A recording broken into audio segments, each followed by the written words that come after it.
Ondina. ¿Quién va? Al oír esas palabras, el viejo Ulrich se quedó petrificado.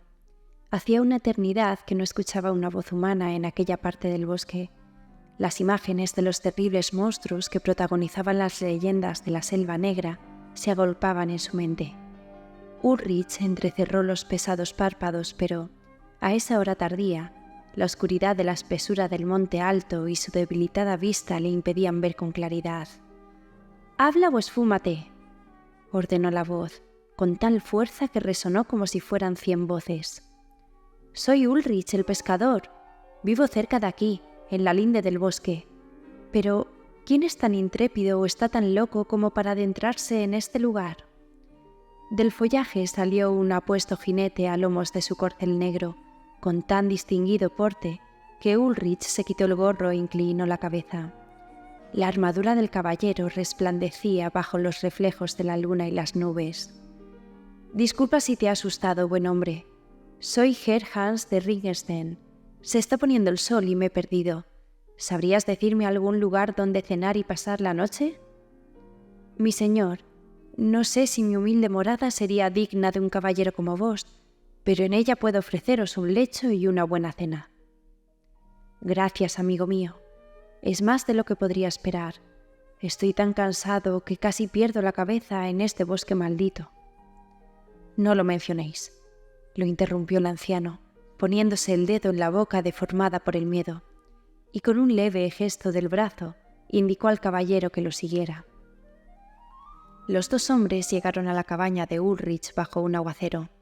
Allí, una anciana que estaba sentada en un butacón cerca de la chimenea, en la que chisporroteaba un leño, se apresuró a levantarse para saludar al inesperado huésped y luego volvió a ocupar su lugar de honor. «Disculpad que la pobre Eugenia no os ofrezca su sitio. Viene muy poca gente a nuestra casa, y en los hogares pobres es costumbre que los ancianos ocupen los asientos más cómodos». «Ulrich, no digas insensateces», lo increpó la anciana. «Un caballero tan gallardo como tu invitado jamás habría aceptado ocupar la butaca de una mujer anciana. Acercaos al fuego los dos. Estáis empapados hasta los huesos. Voy a calentar el caldo».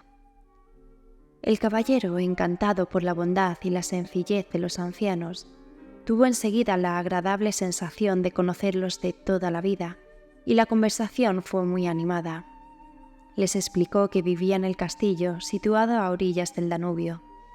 Después, los ancianos le contaron la historia de su vida hasta que, de pronto, un ruido casi imperceptible sobresaltó a Ulrich, que frunció el ceño y dijo: «Ondina, ¿quieres estarte quieta? Hay un invitado en casa». El ruido cesó inmediatamente, seguido de una risilla ahogada. El anciano explicó: «Por favor, disculpad a la niña, señor. Es Ondina, nuestra hija adoptiva, que no logra corregir sus travesuras de infancia. La acogimos hace mucho tiempo, cuando perdimos a nuestra hija que se había ahogado el día anterior». «Bueno, ya mejorará con los años», replicó Herr Hans de Ringelstein, conciliador. «Seguro que...». Pero no pudo terminar la frase, pues la puerta se abrió repentinamente y apareció Ondina. Era una joven tan hermosa y delicada que sus finos rasgos se difuminaban en la luminosidad de su piel. Su larga cabellera pelirroja le caía sobre los hombros y ondeaba formando exquisitas llamaradas. El caballero se quedó boquiabierto al verla. «¿Habláis de mí? ¿Quién es este apuesto caballero por el que debo portarme tan bien?», preguntó la traviesa joven, acercando su rostro al del jinete.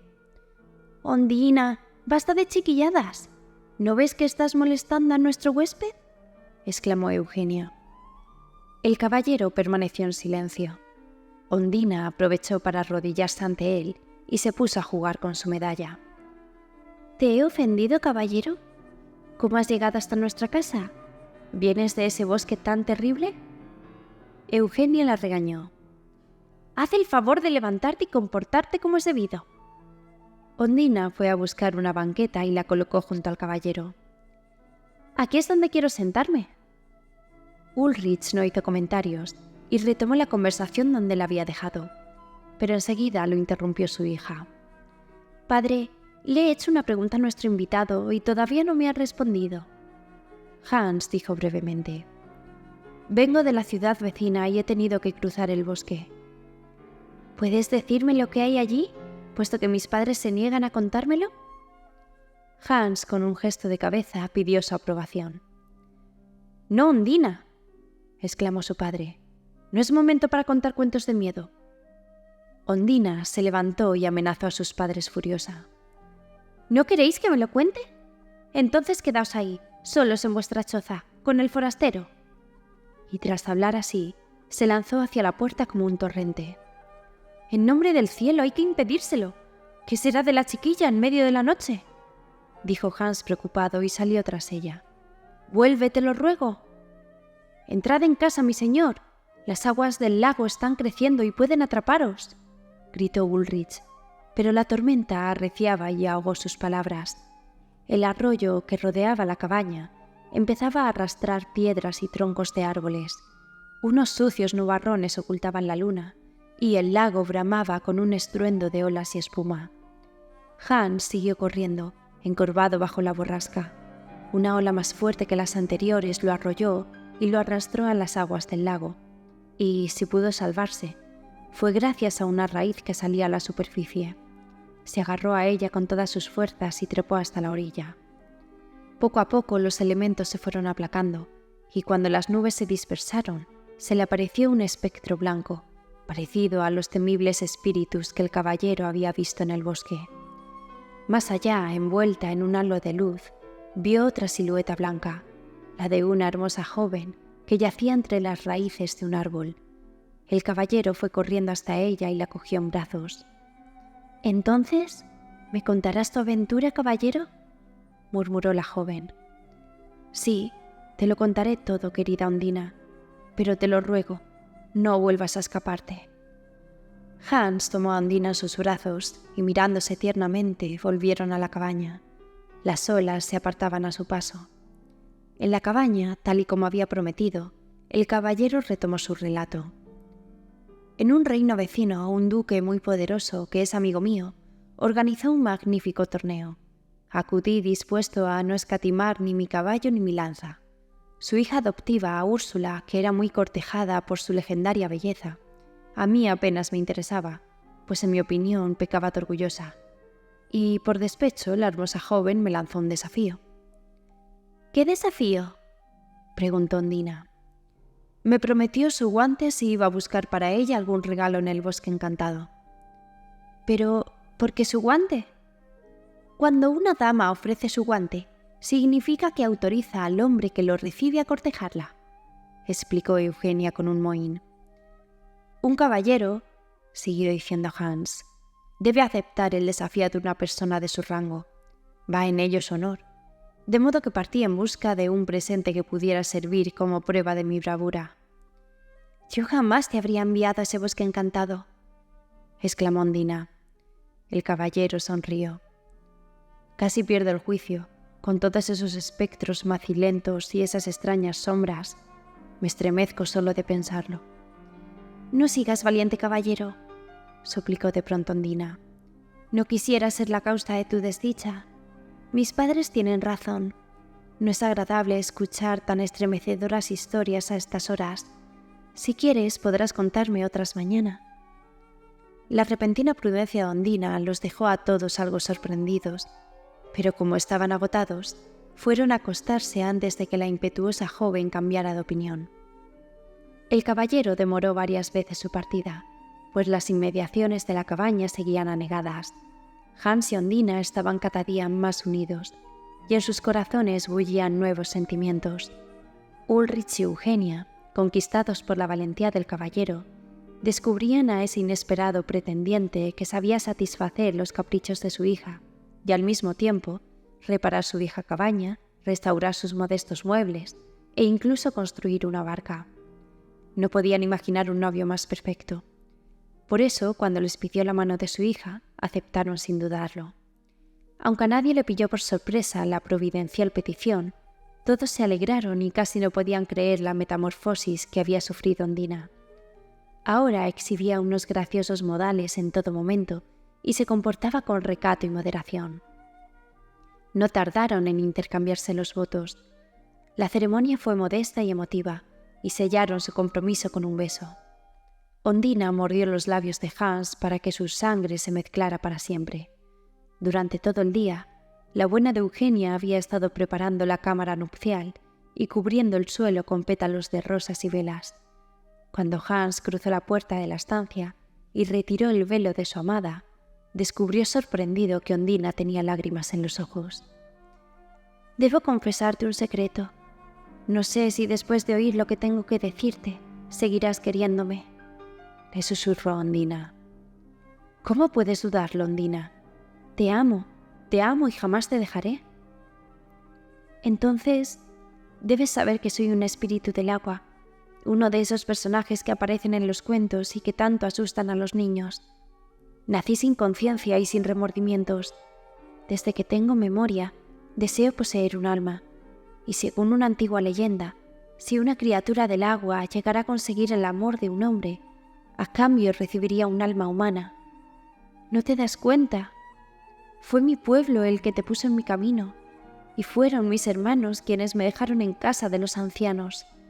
Ellos provocaron la furia de las aguas para conducirte hasta mí y retrasaron tu partida. Pero el alma que tanto ansiaba se ha convertido hoy en una pesada carga. Moriré de dolor si me dejas». Hans, estupefacto, había escuchado a Ondina en silencio. Leía en sus ojos tal sinceridad que su inquietud se disipó. Con una caricia enjugó las lágrimas de sus mejillas. «Querida Ondina, te amo desde la primera vez que te vi, y siempre te amaré tal como eres», murmuró. Aliviada, la hermosa joven se quedó dormida.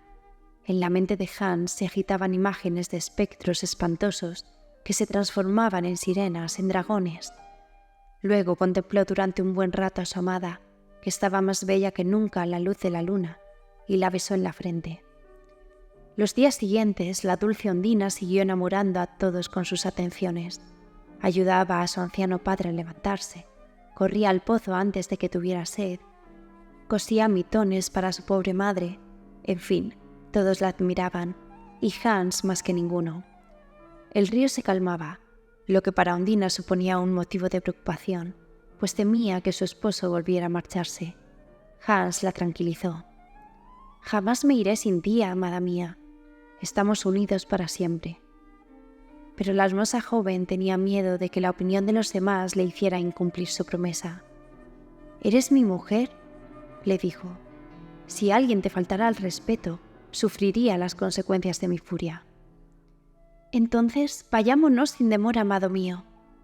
«Pero, ¿por qué irnos de este lugar en el que somos tan felices?». «Es necesario», respondió Ondina, «pues cuanto más apego sientan mis padres por la mujer en la que me he convertido, más les dolerá la separación». Conmovido por tanta delicadeza, Hans se rindió a sus argumentos.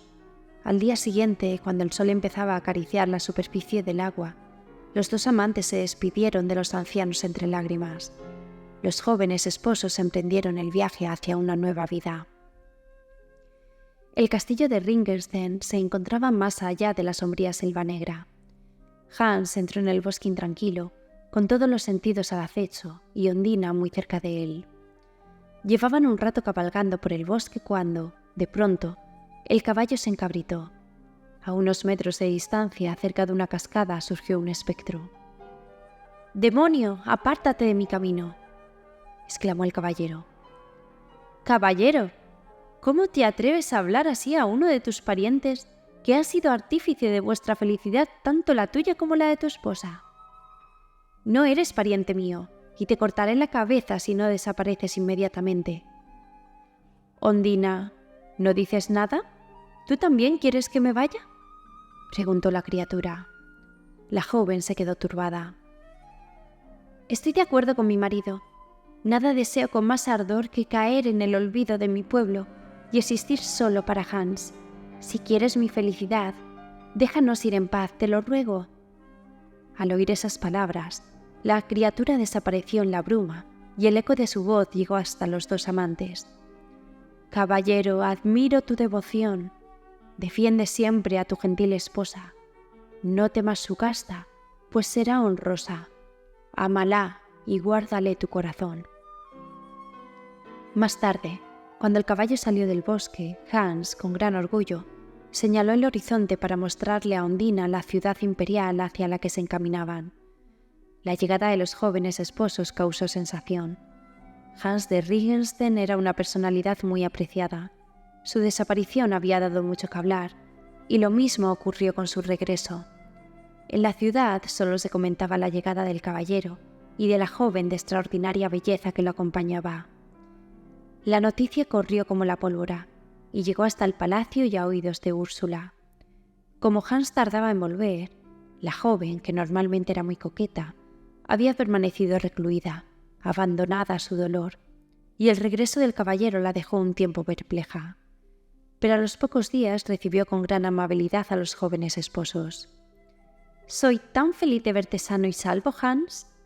Por suerte, mi desafío, un tanto estúpido, te ha conducido al amor. Y tú, querida Ondina, ya has conquistado mi corazón, y espero que pronto lleguemos a ser como hermanas». Desde ese día, Úrsula asumió la educación de Ondina y la inició en las intrigas de la corte. Ondina, que nunca había tenido amigos, sintió inmediatamente un gran afecto por la joven, y Úrsula, a su vez, acabó demostrándole un cariño cada vez más sincero. El caballero, Ondina y Úrsula vivían días felices. Los jóvenes organizaban grandes fiestas y prestigiosos torneos en sus palacios. «¿Somos tan felices los tres juntos? No nos separaremos nunca», decía Ondina cuando notaba que Hans quería marcharse. Reían y reían de pura felicidad. 2 días antes del cumpleaños de Úrsula, mientras todos se afanaban en el jardín para organizar los preparativos de la fiesta, un hombre alto y vestido de blanco apareció cerca de la fuente. Al verlo, Ondina se apartó de sus amigos y fue a reunirse con él. Cuando regresó, muy sonriente, Úrsula se atrevió a preguntarle a su amiga: «¿Qué quería ese extraño hombre de la fuente?». «Es un secreto que descubrirás el día de la fiesta, pasado mañana», respondió Ondina riendo. El caballero había observado la escena. Cuando se quedó a solas con su mujer, le preguntó: «¿Era uno de los tuyos?». «Sí, venía a preguntarme si era feliz y anunciarme una maravillosa noticia, pero no pienso decirte ni una palabra. ¿Compartirás la sorpresa con los demás invitados?». Hans sonrió. A los 2 días, la fiesta de cumpleaños se encontraba en su apogeo. Úrsula estaba radiante, vestida con preciosos ropajes y vistosas joyas. Los invitados guardaron silencio cuando Ondina se levantó y empezó a cantar: «El limpio cielo de azul tiñe el cristal del agua. Tu linda mano intenta atrapar el centelleo. Te inclinas y, en medio de un tranquilo balanceo, las olas del lago a la deriva te trasladan. Un noble duque te ve, divina providencia, y en sus brazos acoge tu pequeña inocencia. Serás su hija adoptiva, si Dios quiere que vivas. Pero te falta el amor que solo te da una madre y el cariño activo que solo prodiga un padre. Te buscarán con ardor, pues grande es su dolor.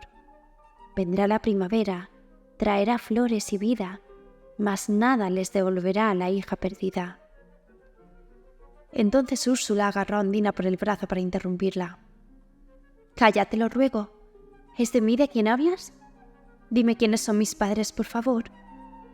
Ondina se volvió hacia un macizo de flores y, alzando la voz, llamó a Ulrich y a Eugenia. «Venid, queridos padres, acercaos. Venid a besar a la hija que perdisteis».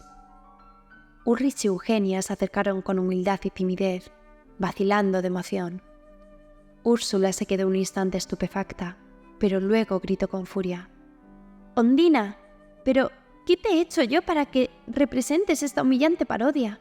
¿Por qué tratas de deshonrarme para siempre delante de mis amigos?». La cólera estranguló su voz. La pobre Eugenia, cuyo corazón de madre nunca la engañaba, rompió a llorar. Ondina, pálida como la muerte ante tanta incomprensión y tantas lágrimas, siguió diciendo: «Querida Úrsula, las ondinas no mienten. Creía que te haría feliz». «¿La oís?», exclamó Úrsula. Esta bruja habla con el maligno. Hace poco vi cómo tramaba un complot con uno de esos espectros suyos. «¡Ya basta!», gritó la duquesa con tono autoritario. Llevó a los interesados aparte y Eugenia aportó un detalle que revelaría con certeza la identidad de su hija. Tenía una mancha de nacimiento con forma de hoja de parra en la parte inferior de la espalda. La duquesa obligó a Úrsula a desnudarse. La hoja estaba dibujada en los riñones de la ingrata niña. Cuando regresó junto a los atónitos invitados, la duquesa declaró: «Ondina ha dicho la verdad, y desde este momento devuelvo a Úrsula a sus padres, que durante tantos años han estado esperándola». Y mientras invitaba a la asamblea a retirarse, Ondina y Hans se fundieron en un abrazo. Hans estaba orgulloso de que se hubiera limpiado el honor de Ondina. Unos días después, mientras los dos amantes se despedían de sus anfitriones, fueron asaltados por una pescadera, que al reconocerlos rompió a llorar. Era Úrsula, vestida de harapos.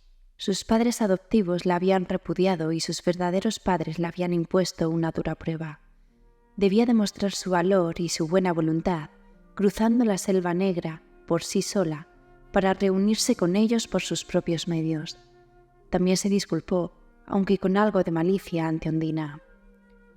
«Ahora sé, querida Ondina, que no eres consciente del dolor y la desgracia que me causarías. También sé que actuaste con la mejor intención. Perdóname». Ondina, conmovida, propuso a Úrsula que los acompañara a ella y a Hans al castillo de Ringersten, para vivir allí los tres juntos, unidos por su hermosa amistad. Por supuesto, avisarían al viejo pescador y a Eugenia y los invitarían al castillo. Así pues, los tres se fueron a su hogar. Habían recuperado su cariño y Ondina se confió abiertamente a su amiga. Le contó su nacimiento, su condición de ninfa y su amor por Hans. Cuando le habló de sus temores por haberse unido a un humano, unión que se sellaba con la muerte, Úrsula suspiró. También suspiraba cuando veía a los amantes abrazados. ¿Cómo puede alguien enamorarse de un ser sobrenatural que solo es humano en apariencia?, pensaba. Úrsula siempre hacía una pausa para marcar bien la palabra sobrenatural, y cuando caminaba del brazo de Hans, temblaba y se quejaba de todos esos espectros que se veían cada vez con más frecuencia cerca de las fuentes. Con cada queja de Úrsula, Hans le hacía reproches a Ondina, y entonces los espíritus del agua volvían en número cada vez mayor. «Nuestras riñas los atraen, pues se preocupan por mí y por mi matrimonio», explicaba Ondina.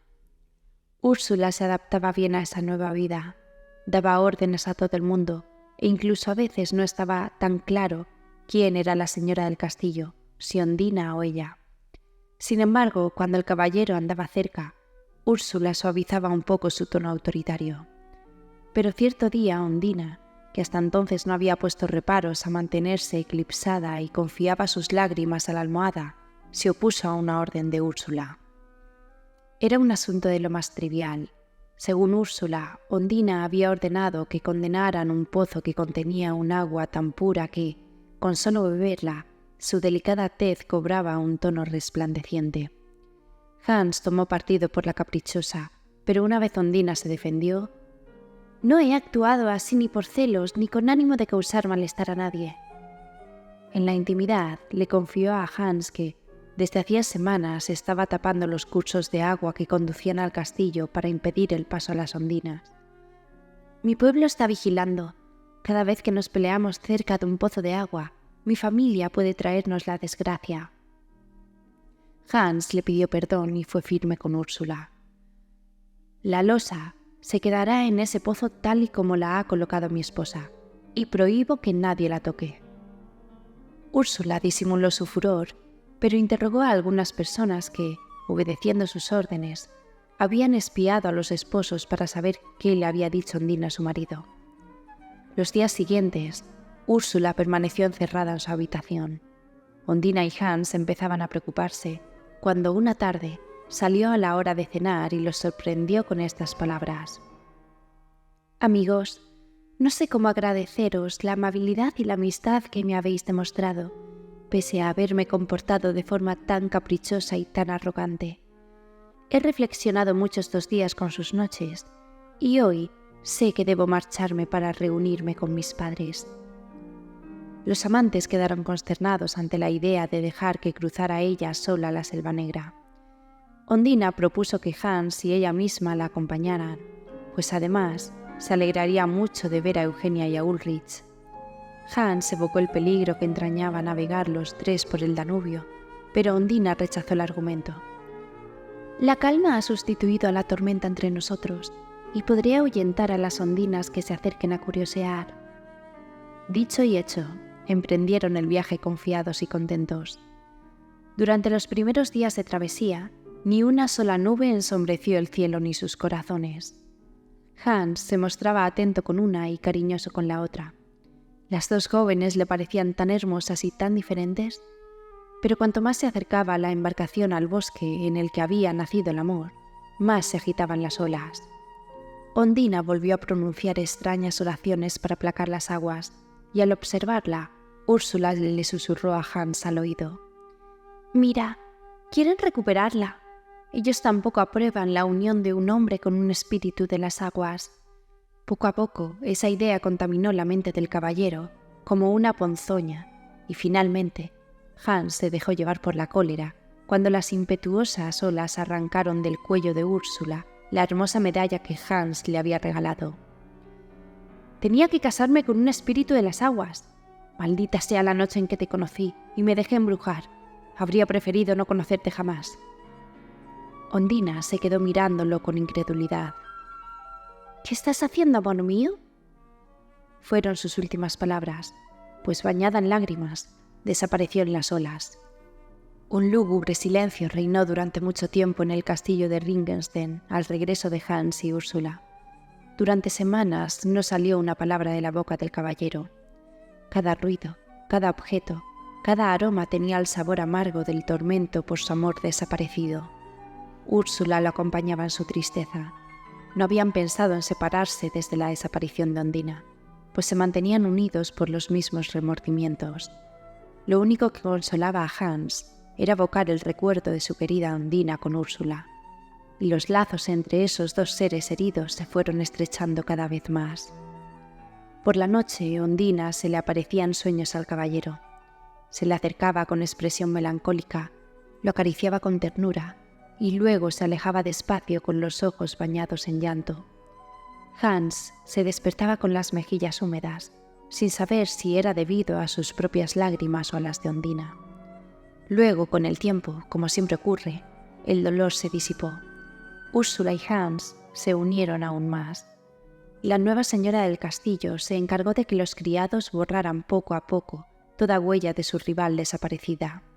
Su carácter autoritario no contemplaba desobediencia alguna. Pronto nadie podría decir que otra mujer distinta de Úrsula había vivido en el castillo.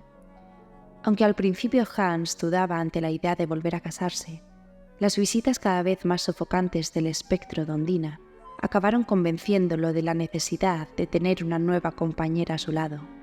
Y allí estaba Úrsula. Sin embargo, sus sueños eran terroríficos. Ondina se le aparecía muy angustiada, movía los labios, pero sin emitir ningún sonido, y tenía el rostro desfigurado por el estupor. Parecía que quería avisarlo de algún peligro. Las lágrimas se convertían en olas embravecidas, y Hans se despertaba empapado en sudor. Un triste día de otoño se celebró la boda de Hans y Úrsula. Lloviznó sobre los asistentes, lo que no contribuyó a despejar la melancolía de los invitados. El castillo, otrora animado por la gracia y la ligereza de su dueña Ondina, parecía vacío de la esencia que le había dado vida. Hans fingía que ignoraba aquel ambiente taciturno. La esposa, llevada por la cólera y el nerviosismo, exclamaba a voz en grito: «¡Bailad y bebed, amigos! Es un día de boda y de júbilo. ¡Disfrutemos!». Al decorado no le faltaba de nada. Úrsula había elegido para el banquete los tapices más hermosos y más ricamente bordados, las copas de oro más resplandecientes y los platos más refinados y opulentos.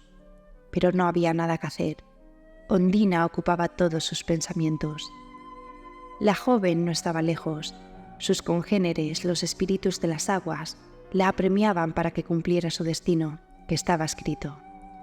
Las leyes de las ondinas eran muy claras. Si el esposo de un espíritu de las aguas le era infiel, si contraía un nuevo lazo mientras la ondina seguía con vida, ésta debía lavar la traición con la muerte.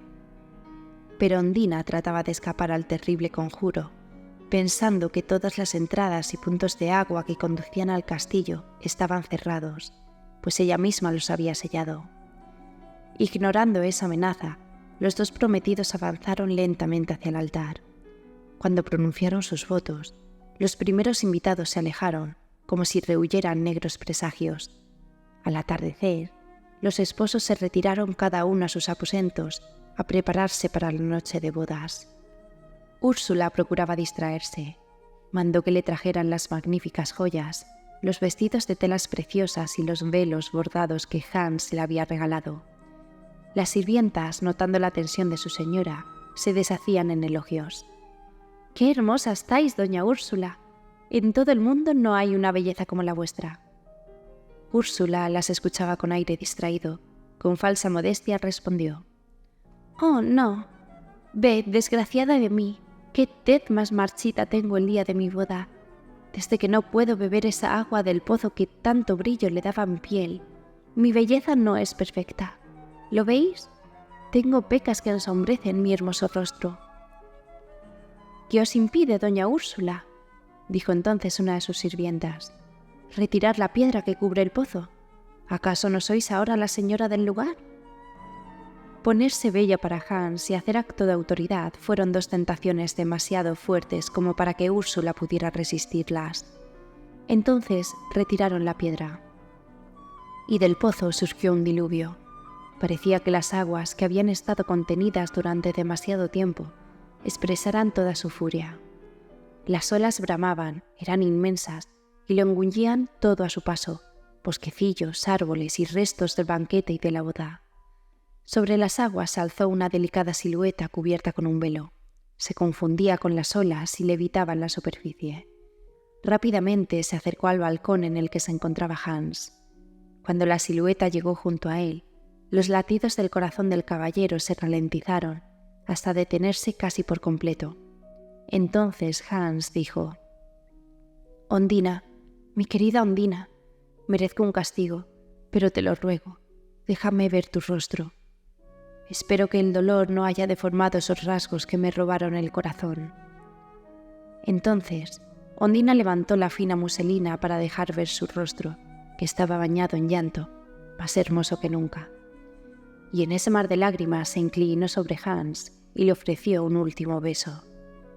El caballero sintió cómo las lágrimas penetraban en sus ojos y en su pecho. Poco a poco, su respiración se fue debilitando hasta que, por fin, sus brazos, que rodeaban a Ondina con ardor, se soltaron. En ese preciso momento, el castillo entero desapareció bajo el agua. Turbando la calma del inmenso estanque, una mancha pelirroja sobresalió de las aguas. Era una bella náyade, que miraba distraída los escombros y los cuerpos que iban saliendo a flote. Entonces, al ver el cuerpo inerte del caballero a su lado, con la cabeza inclinada y dibujando una cándida sonrisa en los labios, la ninfa exclamó: «Oh, qué hermoso es este. Qué lástima. Cuánto lo habría amado».